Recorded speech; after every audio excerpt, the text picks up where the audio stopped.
à toutes et à tous, c'est Antoine alias Anubis pour une nouvelle vidéo d'après-conférence de presse. Il y aura une petite partie mercato, j'y reviendrai après, mais le plus gros de la vidéo, ça sera le débrief de la conf de présentation du staff de Pierre Sage, conf de rentrée intéressante, mais aussi pas forcément très instructive, parce que j'y reviendrai après, les questions, c'était quand même compliqué les questions. Hein. Depuis quelque temps déjà, depuis plus d'une saison, je trouve que la couverture journalistique des conférences de presse, c'est quand même assez médiocre, mais bon, c'est comme ça.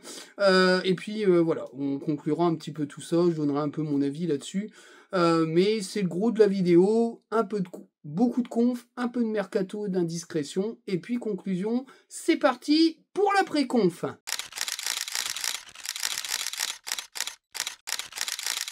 C'est parti donc pour l'après-conf, on va parler donc de cette conf de présentation du staff de Pierre Sage avec des nouveaux visages, Guillaume Ravet et puis Bilal Hamdi, qui sont les visages assez récents de ce staff qui est toujours en construction, j'y reviendrai après parce que c'est assez intéressant.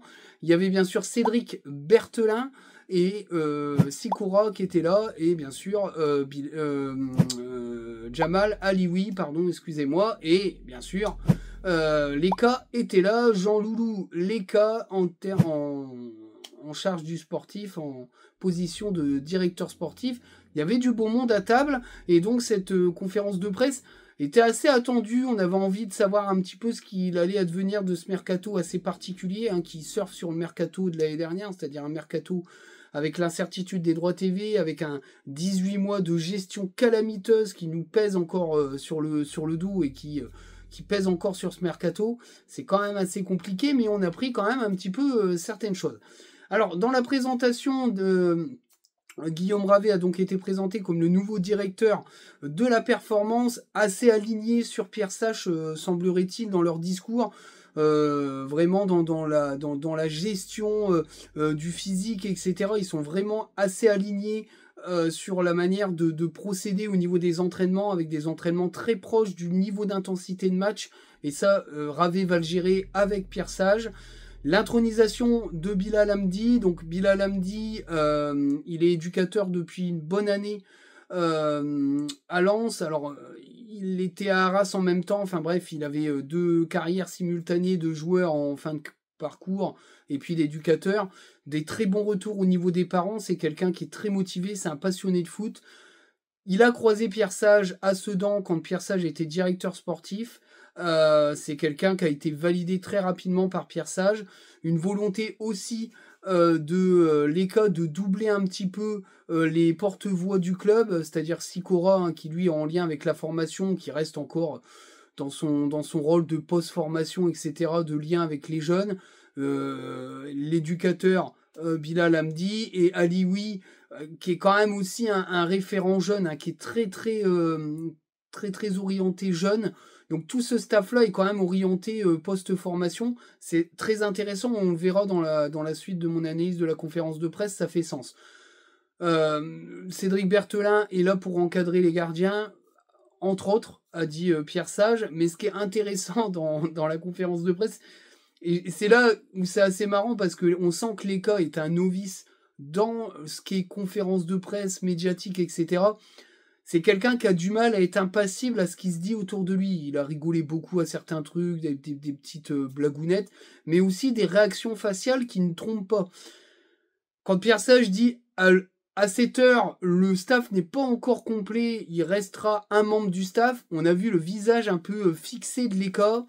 Je pense que c'est toujours en discussion. On n'a pas cité Vercoutre. Étrangement, ça n'a pas été questionné par les journalistes. Est-ce que c'est une volonté médiatique de ne pas remettre Vercoutre dans l'affaire ? Moi, les retours que j'ai, c'est que Pierre Sage, pour l'instant, n'a toujours pas lâché l'affaire au niveau Vercoutre, et qu'il bataille pour essayer de le finaliser. Il aurait 3 adjoints, avec un Sikora vraiment attelé au lien avec les équipes de la réserve, et puis un Berthelin orienté gardien. On verra bien comment ça va se passer, mais en tout cas, voilà. L'adjoint numéro 1, celui qui le remplacera sur le banc en cas de pépin, c'est un peu ce qu'il a expliqué, c'est Jamal Alioui. Le reste, ce sont des adjoints de banc qui seront là pour gérer un petit peu certaines spécificités des entraînements. Je trouve que Pierre Sage, il est hyper intéressant quand il parle, il est hyper pédagogue, il sait exactement ce qu'il veut, quand il a une chose à dire, il le dit. Il a été assez précis sur ce qu'il veut, c'est-à-dire une équipe qui joue dans le dos de l'adversaire avec beaucoup de possession, contre-pressing très important. Il a spécifié que en l'état de l'effectif, encore une fois c'est du Pierre Sage dans le texte, il joue à 3 derrière. Maintenant, clairement, Alioui a un peu précisé qu'à 3, ça jouait aussi à 4, donc je pense techniquement que ça sera pas la même composition de défense à 3 qu'on a connue avant. C'est aussi pour ça que Kouassi a sauté, Arsène Kouassi, le piston d'Ajaccio, parce que je pense qu'il cherche plutôt un latéral gauche capable d'évoluer en défense axiale gauche plutôt qu'un piston. C'est-à-dire que je pense que dans la construction, il joue plutôt à 4 derrière avec 2 latéraux et des ailiers, et que sur une certaine forme défensive, l'ailier repasse dans une défense à 3 pour être un peu plus présent défensivement. Je pense que c'est un peu ça, donc c'est une défense à 3 hybride défense à 4. C'est intéressant parce qu'on va être sur un move un peu différent de ce qu'on a connu. Moi j'aime bien, voilà. Je suis pas anti-défense à 3. C'est vrai que j'aime bien la défense à 4, je m'en cache pas, mais je suis pas dans une critique absolue de la défense à 3. Je pense que chaque animation a ses qualités et ses défauts. On a le droit d'avoir une préférence. Maintenant, quand tu perds et Djoumaba et Medina, c'est très compliqué au niveau de ton mercato d'aller chercher une défense à 3. Mais enfin, ça, c'est mon avis. Alors, pourquoi je parle de Medina? Parce que ça a été clairement explicité par l'école. La seule chose sûre, c'est qu'il a un bon de sortie. Puisqu'il a fait ses adieux, lui, il partira. Voilà. À quel prix, on ne sait pas. Mais en tout cas, lui, c'est sûr, il sera plus Lensois au début de la saison prochaine. Alors, dans cette conférence de presse, on a aussi parlé un petit peu mercato. Je vous passerai les détails sur tout ce qui est on a visité Arras, machin, c'est de la merde. Enfin bref, c'est des questions à la con. J'ai trouvé que ce niveau médiocre, il y avait plein de questions à poser sur les prolongations de contrats, etc. Mais au niveau mercato, ça a été clair. Il a envoyé un scud à l'ancienne direction qui faisait des joueurs à 20 millions. Ça a même fait rire les membres du staff présents à l'interview parce que il a été clair. On retourne sur du travail J-Solfi, ça fait des mois que j'en parle parce que je sais que déjà à l'époque Lopez c'était comme, même s'ils ont dû un peu mettre de pognon sur 2-3 joueurs parce qu'il fallait contenter Will Steele, mais le but c'était de faire des joueurs à 3, 4, 5, 6 millions d'euros en mode J-Solfi, joueurs inconnus, championnat secondaire ou mineur, qui sont susceptibles d'exploser en Ligue 1 et de tripler, voire quadrupler leur valeur. C'est exactement ce qu'a dit Jean-Louis Léca, c'est exactement ce qu'il veut faire, du lance dans le texte. C'est ce qu'il a dit, prendre des joueurs à 15, 20, 25 millions d'euros, c'est pas mon RC Lens. Bon, je pense sincèrement qu'il a totalement raison, je suis totalement en phase avec lui, et là-dessus, je suis fort avec lui. Maintenant, j'attends de voir parce que c'est pas la même chose de le dire que de le faire. Mais on fait, voilà. Moi, je reste circonspect par rapport à la nomination de l'ECA, mais j'adore l'ECA et j'ai envie de lui laisser sa chance. J'ai été très indulgent avec Lopez parce qu'il avait des circonstances atténuantes. C'est la même chose pour l'ECA, donc je vais pas commencer à faire différemment. Je vais voir ce que ça va donner, mais je reste quand même circonspect parce qu'il manque beaucoup quand même d'expérience à ce domaine-là, ça se sent, mais peut-être qu'il a la fibre et qu'il va nous sortir des petites dingueries à 4, 5, 6 millions d'euros. Hein, j'en avais déjà parlé il y a un petit moment. C'est l'objectif du club et ça sera toujours l'objectif du club. Donc ça enlève pas mal de choses, surtout qu'en plus il a dit on va pas faire n'importe quoi, on va pas prendre n'importe quoi. Alors j'en parlerai dans la partie mercato, mais je mets Carlos Terran dans la partie n'importe quoi. C'est pour ça que j'y crois absolument pas à cette piste. J'en parlerai après. Mais en tout cas, c'était assez intéressant. Alors dans tout ce qui est méthode de coaching, on a compris qu'il était dans cette méthode d'entraînement basée sur l'intensité de match. Il a expliqué un peu ce qu'il voulait faire, Pierre Sage. On a vu aussi dans la vidéo que c'était très intense dès les premiers entraînements. Ça ressemble à quelque chose d'autre qu'on a vu l'année dernière, avec une pédagogie. Je trouve qu'il parle beaucoup aux joueurs. Même à Lioui, on l'entend fort. Ça envoie du steak. Ils sont là pour bouger les joueurs. Je pense que ça avait besoin de ça. Alors, il a dit d'autres choses par rapport au mercato. Idéalement, son groupe, c'est 24 joueurs, c'est 20 plus 4. Dans l'état, il a dit les joueurs sous contrat qui seront encore chez nous, ben, on les mettra à l'entraînement comme tout le monde, mais il y a un dégraissage énorme. On est à plus de 30 joueurs, je crois que c'est ça. Donc il va falloir en virer au moins. On est à plus de 30 joueurs, je crois qu'on doit être à 35 joueurs sous contrat. Je pense qu'il faut en virer une dizaine. C'est ce qui va se passer, mais il y a un mais qui est pour moi très important, et c'est pour ça que j'en ai parlé au début de la vidéo. Ce staff est quand même orienté formation. C'est pas anodin, parce que tout simplement en conférence de presse, Pierre Sage en a parlé un petit moment, les questions étaient intéressantes. Place aux jeunes de la formation. Le but, c'est de les intégrer à long terme.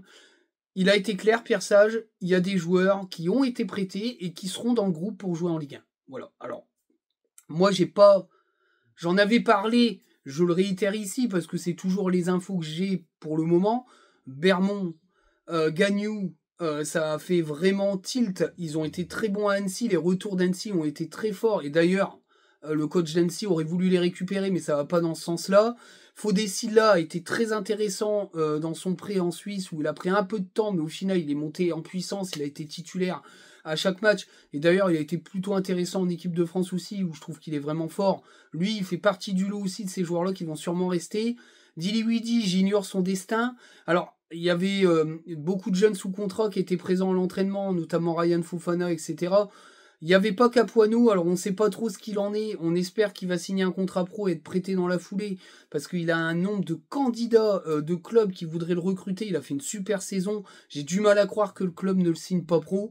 Mais si tu le signes pro, soit tu le gardes et tu reprêtes Diliwidi en Ligue 2, ou tu le prêtes en national dans un club qui le fera jouer, soit tu es obligé de te séparer un des jeunes. Tu pourras pas avoir tous ces jeunes-là dans le groupe, mais en tout cas, Pierre Sage l'a dit, les joueurs qui tiendront la route pendant la prépa seront avec le groupe et joueront en Ligue 1. Les autres qui seront un peu plus en difficulté, on leur trouvera un nouveau projet, soit un prêt, soit autre chose. Mais en tout cas, ça a été clair et ça me plaît. C'est-à-dire qu'on est dans une partie formation qui se met en route et c'est Pierre Sage qui la téléguide. Et ça me plaît. Donc on va voir du jeune en formation, ça va donner peut-être un peu plus d'attrait à l'équipe, peut-être un peu plus d'amour aussi au niveau de certains supporters, parce qu'ils vont pouvoir s'identifier à des jeunes de la Gaillette. Moi je trouve qu'il y a du talent dans cette génération qui a été prêtée, même Ryan Fofana, qui a fait quelques apparitions, il peut être intéressant, mais voilà, c'est vrai que Capuano pour l'instant, moi j'ai pas d'infos. On penche sur, après, une proposition de contrat, mais il a beaucoup de sollicitations nationales, Ligue 2, avec des propositions de titularisation. À nous de le convaincre qu'il peut avoir une carrière, quelque chose à Lens. J'espère qu'on va pas se gourer et qu'on va pas le laisser filer entre les doigts, parce que c'est un sacré phénomène, ce Gabin. Le retour, c'est qu'il est phénoménal, et que avec sa suspension de 5 matchs, ça a coûté la descente à l'équipe, parce que je pense que s'il n'avait pas été suspendu 5 matchs, il serait encore en N3, donc c'est quand même un joueur hyper important. D'autres joueurs vont devoir faire très attention, notamment Pouilly, qui, s'il tient pas la route en prépa, risque d'être prêté, parce qu'il a quand même fait une demi-saison assez compliqué, même s'il n'a pas été aidé par Wilson, qui l'a aligné dans des matchs très compliqués. Sur des matchs un peu plus à sa portée, il n'a pas été non plus mirobolant.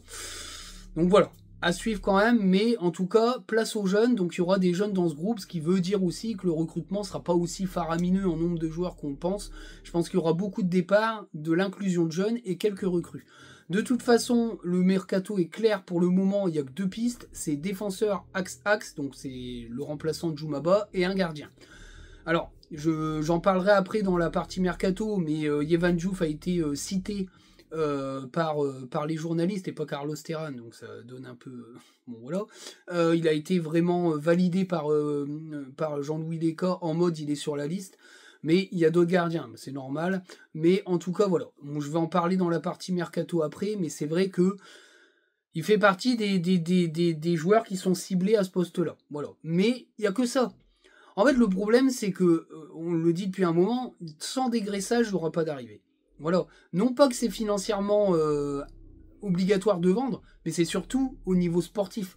Il faut qu'il y ait une cohérence. Maintenant, il est revenu aussi sur les joueurs en partance. Il a dit il n'y a pas de bonne sortie à part Medina. Enfin, faut être clair, j'en parlerai aussi dans la partie mercato. Diouf et Lainaoui, en cas de grosse offre, ils s'en vont. Hein, voilà. Il peut parler de cohérence club. Il y a aussi une cohérence financière. Il l'a clairement dit aussi, puisqu'il y a aussi un problème financier à gérer par rapport au mercato. J'en parlerai aussi dans quelques minutes, mais en tout cas, voilà. Je trouvais que là-dessus, les cas avaient été un peu clairs, mais en même temps un peu filous. C'est vrai qu'il manque d'expérience dans ce registre-là des conférences de presse, mais je trouve qu'il a plutôt mieux géré que la première conférence où c'était un petit peu foufou. Là, c'est quand même un peu plus posé, commence à prendre ses marques. Pierre Sage, c'est du nickel, c'est du très haut niveau de pédagogie et d'argumentation. Donc c'est vrai que c'était assez sympa à suivre cette conférence de presse, et on a appris certaines choses, d'autres moins.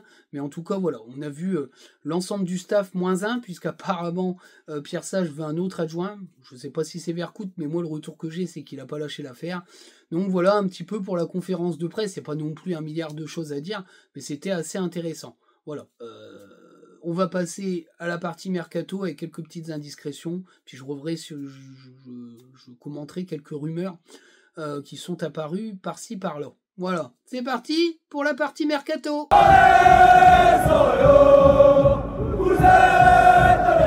C'est donc parti pour la partie mercato avec donc Yehvan Diouf. Alors j'en ai parlé sur les réseaux, mais je vous le dis, les retours que j'ai eus de Yehvan Diouf, c'est qu'il y a toujours des discussions entre le joueur et Lens.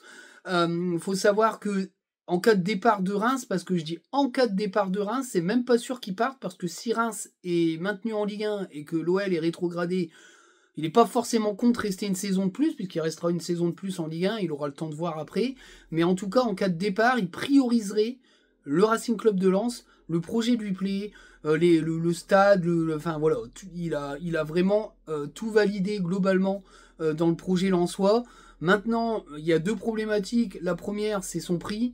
La deuxième, c'est la situation de Reims, qui fait qu'aujourd'hui, il y a beaucoup de tergiversations. Et la troisième, c'est l'intérêt du Torino, qui est réel et qui crée une certaine forme de pression au niveau du Racing Club de Lens. Les indiscrétions que j'ai, c'est que le Racing Club de Lens voudrait mettre entre 7 et 8 millions d'euros sur le gardien, pas plus. Ce qui veut dire que les 10 millions d'euros attendus par Reims ne seront pas. Si c'est 10 millions d'euros, Diouf ne signera pas, ou alors il faudrait un effort de Joseph Ougourlian, mais j'y crois moyen. Après, tout est possible dans le foot, mais en tout cas, voilà, c'est à peu près les retours que j'ai. Alors, il y a eu la rumeur Alban Lafont, qui est sortie sur Foot Mercato. C'est pareil, moi le retour que j'ai en tout cas, c'est que c'est une certaine forme de mise en pression aussi sur les agents de Diouf qui est quand même assez tenté par le projet lensois. Après Alban Lafont, il faut quand même le dire, c'est 150 000 euros de salaire, c'est un joueur qui est en décrépitude depuis un petit moment, mais qui a sûrement encore du talent, puisqu'il a été très fort, même aux portes de l'équipe de France à un moment donné, mais il a coulé à Nantes pour des raisons multiples. Mais c'est une énorme prise de pari, parce qu'il faut déjà qu'il fasse un effort sur son salaire. Il faut espérer récupérer un gardien qui vont remettre sur les rails. Yehvan Diouf, t'arrives, le gardien est en pleine confiance, il a fait une très bonne saison à Reims, t'arrives, t'as un mec qui est tout feu, tout flamme. C'est pas la même chose. Voilà. Alors après, il y a Robin Risser, le jeune gardien messin, qui fait toujours partie des pistes annexes, dont on m'a parlé aussi, qui reste dans un coin de la tête du staff. Autre info qui là semble être vraiment présente, c'est l'arrivée de Régis Gürtner. Alors ça change un peu pour Robin Risser, parce que Robin Risser pourrait être un numéro 1 en cas d'un échec Yehvan Diouf. Lafont, j'y crois moyen, je pense que Robin Risser est pas loin d'être derrière Yehvan Diouf, mais c'est une grosse prise de risque, mais c'est un gardien hyper talentueux. En tout cas, Régis Gürtner, l'ancien gardien d'Amiens, pourrait débarquer à Lens. C'est une info, Laurent Mazur qu'on a parlé un petit peu, ça a été confirmé par Foot Mercato. Après, là-dessus, je pense qu'il a dû avoir une info qui a fuité, mais en tout cas, il devrait rejoindre le club, ce qui entraînerait un départ d'Hervé Kofi. Je pense que Régis Gürtner, c'est plutôt un numéro 2 qu'un numéro 3. Je pense qu'en numéro 3, ils vont mettre un jeune. Ça pourrait aussi signifier le départ de Pandore. J'ai du mal à croire que Pandore se satisfasse d'une place de numéro 3. À voir en tout cas, mais Régis Gürtner, c'est un capitaine, c'est un mec de vestiaire, ça valide pas mal de choses en numéro 2, si Pandore et Kofi s'en vont. Voilà. Donc ça va sûrement se faire, je pense que si Laurent Mazur l'a tweeté, c'est que c'est déjà dans les clous et que c'est validé. Voilà.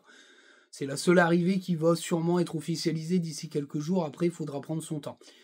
Une autre rumeur, c'est Carlos Terán qui est sorti sur Foot Mercato. Alors pour ceux qui suivent l'actualité du club, c'est un joueur qui avait sorti l'année dernière, qui a été exfiltré du nombre de pistes parce que Joseph Ougourlian a vu ça arriver, il a tout dégagé. Il y avait lui, Carlos Terán, il y avait, comment il s'appelle, je sais plus, enfin bref, il y avait plusieurs pistes qui allaient arriver, des mecs de National, des gars qui jouaient en en Ligue 2 espagnole ou dans un petit club espagnol, je sais plus comment que c'était, mais enfin bref, c'était des mecs qui allaient être payés je sais pas combien de milliers d'euros et qui ont été exfiltrés. Il n'y a que Kofi et Bané qui en sont sortis d'ailleurs. Je pense que les deux finiront par partir parce que Bané, on l'a même pas vu. Je suis même pas sûr qu'il va être là, mais en tout cas, voilà, Carlos Terran est revenu d'entre les morts.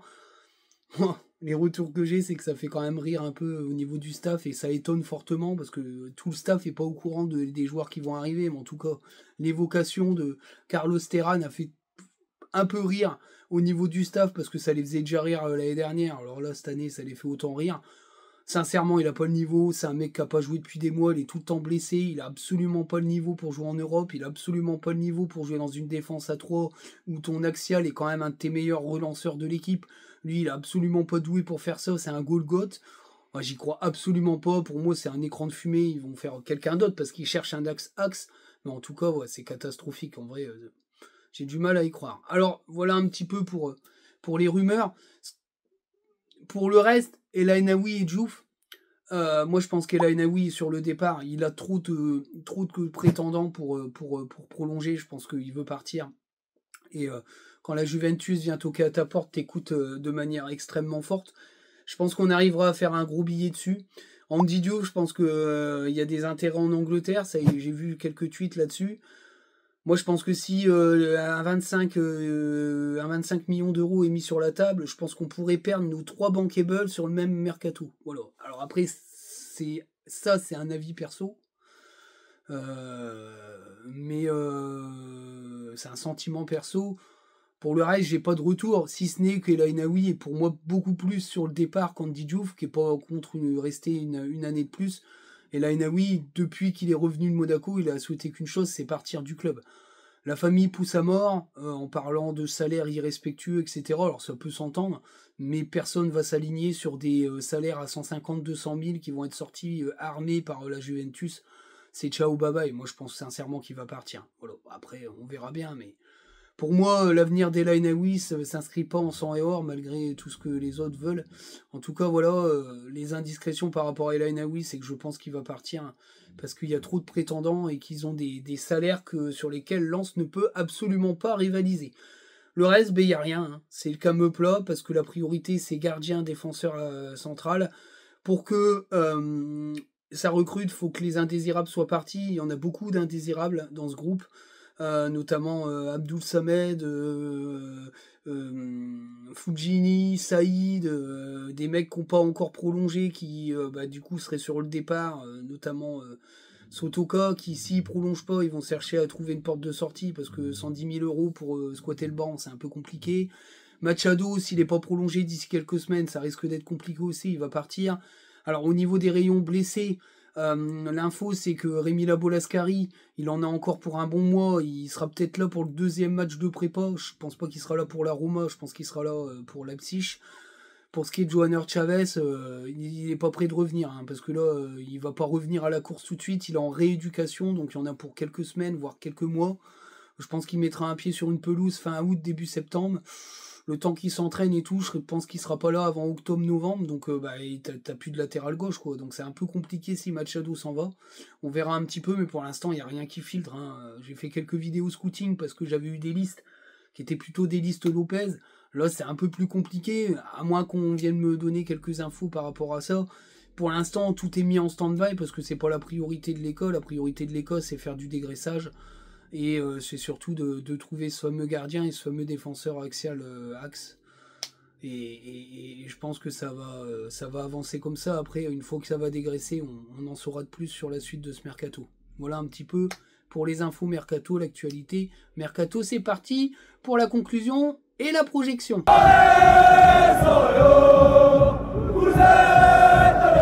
Donc pour conclure cette vidéo, c'était une présentation assez sympa avec un pierçage très pédagogique que j'ai trouvé assez intéressant. Aleka un petit peu plus à l'aise dans son rôle. On n'a pas appris grand chose, même si on a quelques petites infos sur le devenir du groupe, etc. Et puis on a vu quelques premiers entraînements hyper intensifs. Au niveau mercato, la priorité c'est gardien et défenseur axial. Hein. Le reste pour l'instant c'est en stand-by, on verra après le dégraissage. L'info, c'est que Diouf fait partie du haut de la liste et qu'il y a des discussions toujours en cours. Carlos Terran, c'est une info pour moi assez bidon. On verra bien, peut-être que je me trompe.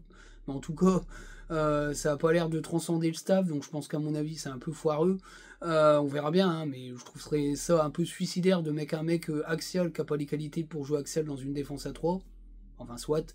Les jeunes qui vont être mis en avant sur cette saison, qui vont être propulsés dans le groupe, qui auront du temps de jeu en Ligue 1 ou qui devront en grappiller, en espérant un tirage Coupe de France qui nous permettra de voir une équipe avec des jeunes, parce qu'on n'a jamais de chat, hein, on tire Monaco puis PSG, c'est vraiment la merde, donc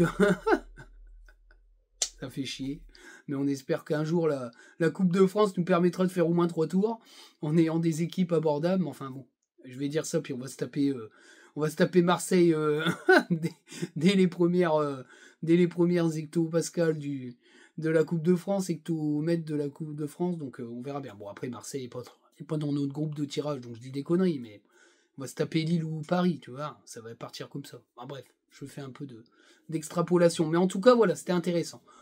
Faut être patient. Moi, je suis circonspect sur les capacités de l'ECA, mais je lui laisse un énorme crédit parce que j'adore ce joueur. Et j'aime beaucoup ce qu'il dégage en tant que dirigeant. J'aime beaucoup sa passion, cette vision du RC Lens qui est la mienne également. Donc on va lui laisser travailler, puis on va voir un peu la touch l'ECA sur les recrues. Mais en tout cas, ce qu'il a dit par rapport au fait qu'on irait chercher des Medina, des Danso, un peu des mecs dans ce genre-là à 3, 4, 5, 6 millions d'euros, ben moi ça me hype.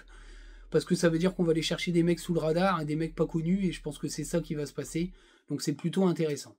Sur ce, je vous dis à très bientôt. J'espère que la vidéo vous plaira. Merci pour votre soutien, merci pour vos messages. On continue à bosser. La chaîne continue d'évoluer. On n'hésite pas, on met la cloche, on s'abonne, on partage. Les liens sont dans la description. Merci à ma petite Elena pour le montage. Et je vous dis à très bientôt pour une prochaine vidéo Mercato. Il y aura peut-être des petits shorts s'il y a des actualités chaudes. Mais en tout cas, prochaine vidéo la semaine prochaine quand il y aura des avancées. Salut à tout le monde, ciao!